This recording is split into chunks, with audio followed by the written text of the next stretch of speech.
વાંધો નહીં. કેમ કે જો એવું થાય ને અમારા સ્કૂલમાં ઈ જ નિયમ હતા, એલસી આપી દેતા, ઘરેથી બોલાવે, એક બે વાર તમને માફી પત્ર લખાઈ નાખ્યો છે ને આ ભૂલ થઈ ગઈ, બીજું કરતા નહીં. સ્કૂલમાં કાંડે એટલા કરેલા મિત્રો, એવું ઘણી વાર થાય. એટલે છે ને સ્કૂલ ની યાદ તો વાત પૂછમાં એવું આવે, બહુ બહુ સાંભળે. અત્યારે એમ થાય કે યાર સ્કૂલનો ટાઈમ હતો, ગોલ્ડન ટાઈમ હતો. ત્યારે કોલેજમાં મજા નથી, એટલે હાઈસ્કૂલમાં મજા આવતી. હું તમને કહું ને મને તે સ્કૂલ ની બહુ યાદ આવે ને સ્કૂલ ની અંદર આપણે કહેવાય ને બધા જેટલા આરવાર ભણતા ની બધાની એમ કઈ આરવાર ભણતા તો બાતતા બધા એટલી મસ્તી એટલી કરતા, એટલે બહુ બધી સ્કૂલ ની વધારે યાદ આવે. એમ થાય કોઈ દી નાનપણ જાતું જ ન હોય તો કેટલું સારું હતું. એવું છે. જય માતાજી, જય દ્વારકાધીશ. મિત્રો તો કેમ છો બધા? મજામાં ને? આશા કરું બધા મજામાં છું ને હું પણ મજામાં છું. તો મિત્રો સ્વાગત છે તમારું મારા નવા વિડીયોમાં. તો મિત્રો એવું કરેલું છે કે છે ને સ્કૂલમાં ચોરી થી લઈને બધી રીતની, એટલે ચોરી એટલે એવી કઈ ચોરી નહીં, પણ આમ બોરની ખાવા પીવાની વસ્તુ છે ને આમથી આમ વાડીમાં આમથી આમ કરતા.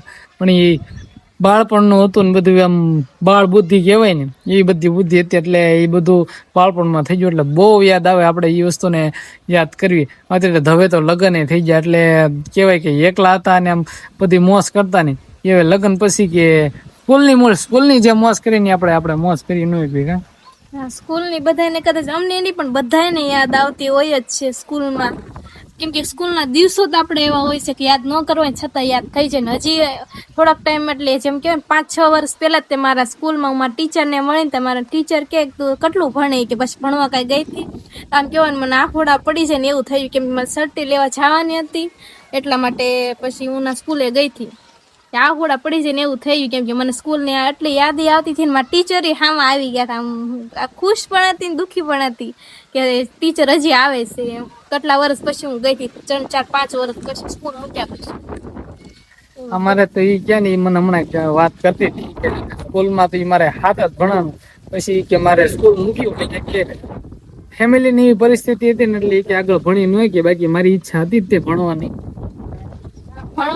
ફૂલ ઈચ્છા હતી. પછી પરિસ્થિતિ બધી હરખી થવા મળી ને પછી મેં ઘરે વાત પણ કરી, મમ્મી હું હવે કામે ચડી હતા, કે મમ્મી કે હવે કે બટાઈ કે હવે થઈ રહ્યું એમ, એટલે કે હવે સમય પૂરો થઈ ગયો છે. કામે ચડી જાવ એટલે બોલાઈ ગયું એવું સ્કૂલે જવું છે.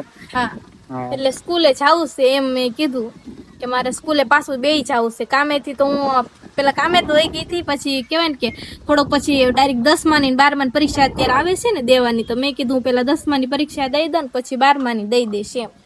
તે પછી ટાઈમ પૂરો થઈ ગયો હતો ને પછી ઘરમાં તે હું કહેવાય ને કે હું આરવાર જોડાઈ ગયેલી હતી, એટલે ઘરની પરિસ્થિતિમાં બધી ઘરની જવાબદારી આવી જાય ને એટલે પછી ભણાણું નહીં મારતી. નકર મારે કોલેજ કરવી હતી અને એમ કહેવાય ને મારે નોકરી લેવી હતી. નોકરીમાં તો હવે હું તમને વાત કરું તો મિત્રો, હું જયારે નાના હતા ને ત્યારે એટલે 4થું પાસું ભણતા ને, જયારે આપણને સ્કૂલે થી એમ કે ને કે તમારે મોટા થઈને શું બનવાનું છે, એટલે આપણે ઊંચી આંગળી હોય ને તો આપણે એમ જતા મારે પોલીસમાં જવું, મારે પોલીસ વાળો બનવું, પોલીસમાં બનવું. એ જ સપનું હતું પહેલાથી તે કે પોલીસ વાળો બનવું. જેમ જેમ મોટા થતા ગયા ને એમ ત્યારે સપના તો આપણે થોડાક ટાઈમ ઉપર એનું ઉપર ઓલું ફોકસ રહ્યું, પણ પછી એમ થઈ ગયું કે અત્યારે કોમ્પિટિશન એટલી છે ને એટલે કઈ ભેગું થાય એમ જ નથી. એટલે કે આપણે 10 પૂરું કર્યું, ટકાવારી તો ઠીકઠાક હતી, 50% આપણે 10માં આવ્યા હતા, પાસ થઈ ગયા. પછી 12માં થોડીક ઘણી મહેનત કરી હતી, 12માં કરી હતી, 10માં થોડીક ઘણી કરી, પણ એમાં કઈ જાજુ ભેગું થયું નહોતું, કેમ કે આપણે ગણિત પહેલાથી જ ઓછું ફાવે.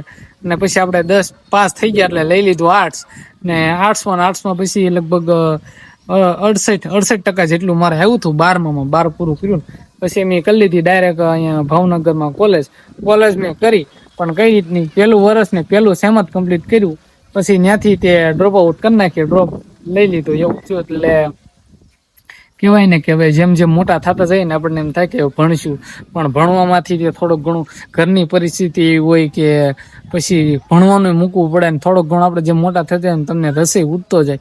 અને વાત કરી નોકરીની તો એમ થતું આપણને કે હાલો હવે પોલીસની નોકરી આપણે લઈ. અને આર્મીમાં મને એવું કેવું થતું ખબર, કોઈક આર્મીમાં હોય ને તો ઓહો આર્મીમાં છે, આપણને શોખ આમ બહુ જૂનું ચડતો. અને અમારા ગામમાં ગ્રાઉન્ડ છે ને બધા દોડવા જઈએ ત્યારે આપણને એમ થતું નહીં આપણે આર્મીમાં જવું છે એમ.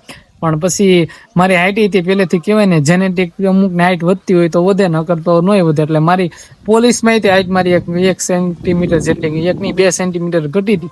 એટલે કે આર્મીમાં કઈ મેળ આવે નહીં. અને વર્ષ પૂરા થઈ ગયા એટલે આર્મીનું તો આપણે સપનું પૂરું થઈ ગયું.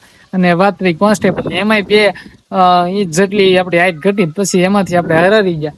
પછી આપણે ભણવાનું મૂકી દીધું કે હાલો હવે કઈ ભેગું થાય નહીં, કામ ધંધે ચડી જાવ. પછી ચડી ગયા કામે, ને પછી થોડોક ટાઈમ છૂટતા કરી લીધા લવ મેરેજ. એટલે એમ કે લવ મેરેજ કર્યા પેલા પણ છે ને, હજી અમે લવ મેરેજ કર્યા ને 2 મહિના પહેલા એ પોલીસમાં જોડવા ગયા હતા. પોલીસ ગ્રાઉન્ડમાં તે આપણે સંગ કહેવાય ને 2 ઇંચની હાઈટ આપણે ઘટતી હતી. એટલે પોલીસમાં કઈ ભેગું છો નહીં, 2 હિસાબમાં આપણે રહી ગયા.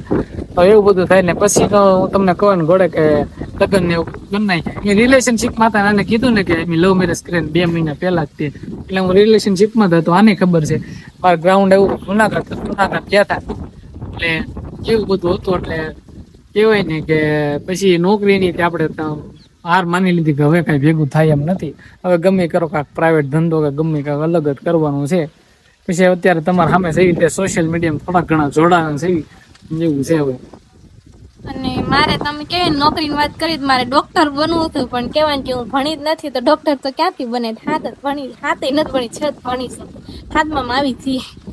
એવું છે મારે. અને અત્યારે છે ને ડોક્ટર તો હાલો પ્રાઇવેટ નોકરી તો હાલો કરીએ કે ડોક્ટર થઈને, પણ પોલીસમાં તેમાં જ કઈ પ્રાઇવેટ આવતું નથી કાલ એમી પોલીસ વાળામાં. એટલે કહેવાય ને કે અત્યારે કોમ્પિટિશન એટલી વધી ગઈ છે ને કે બહુ રેસ છે. કહેવાય ને કે કોન્સ્ટેબલ નું પેપર હોય ને તેમાં PSI લેવલ નું બધું પૂછી લે છે. એટલે હવે આપણે હાર માની લીધી, કેમ કે એમાં બધા ભેગા તોય આપણે સાયન્સ વાળા કયો તોય ભલે, અને કોમર્સ વાળા કે આર્ટ્સ વાળા બધાને ભેગું જ તે ભરતી થવાની છે.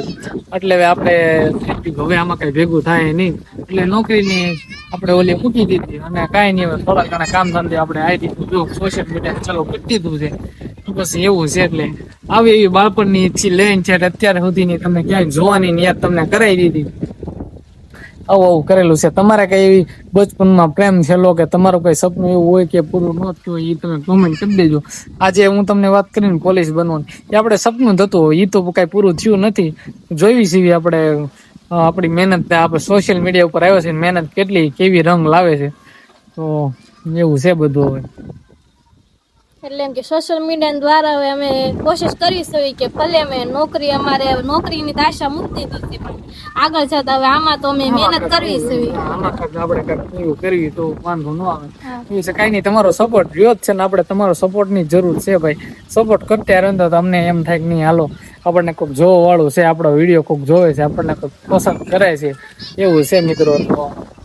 તમારે પણ કઈ નાનપણમાં એવું કઈ થયું હોય ને તમને જરૂરથી કહેજો. તમને જો સ્કૂલની યાદ આવતી હોય તો જરૂર કોમેન્ટમાં કહેજો. એવું છે મિત્રો. તો હવે આપણે વિડીયો છે ને ઘણો લાંબો આપણે કરવાનો નથી થતો, એટલે આજનો વિડીયો આપણે અહીંયા સુધી થતો. તો તમને વિડીયો કેવો લાગ્યો ને કોમેન્ટ કરતા જાજો. અને ભાઈ ચેનલ ઉપર ન તો સબસ્ક્રાઇબ કરવાનું ભૂલતા નહીં મિત્રો. અત્યારે હવે જો પવન વધી ગયો છે અને એટલે હવે નીચે જવાની થોડી ઘણી ઈચ્છા છે. એટલે હવે આપણે જાજો લાંબો વિડીયો કરવાનો નથી. તો મિત્રો હવે મળશું પછીના વિડીયોમાં. ત્યાં સુધી બધાને આવજો. જય માતાજી, જય દ્વારકાધીશ, બાય બાય.